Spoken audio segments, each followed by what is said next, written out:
Hembankan sampan lagi, Wak. Lah mengemban sampan pula engkau lagi, Tan.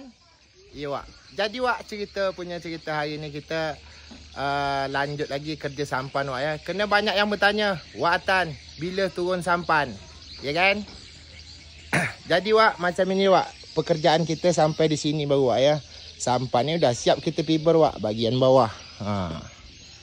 Nanti kita nak fiber lagi, Wak, bagian pelipatan ini, Wak, ya. Pelipatan sampan ini. Jadi nanti dipasang kain lagi di sini, dilipat lagi, Wak, ke sini. Dilipat lagi ke dalam sini, Wak, ya.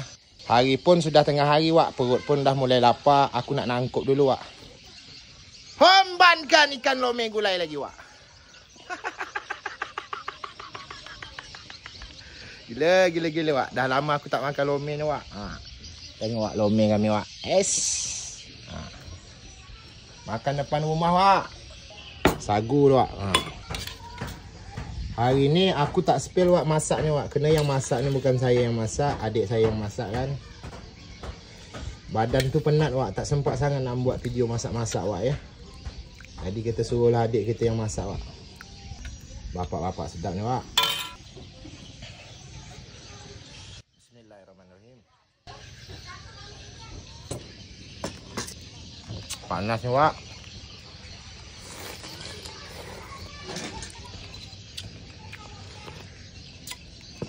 Telur ada, Wak. Iwan tak berapa sangat, Wak. Dia makan sagu ni. Makan nasi aja. Dia makan nasi aja, Wak. Entah bila-bila turun sampan ni belum tahu lagi, Wak. Kalau aku kerja ni tak bagus saja, Wak.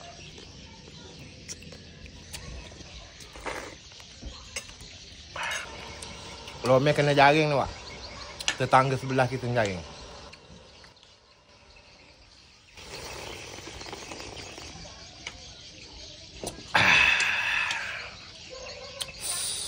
Gila, Wak. Menyala, Wak. Makan, tangkap.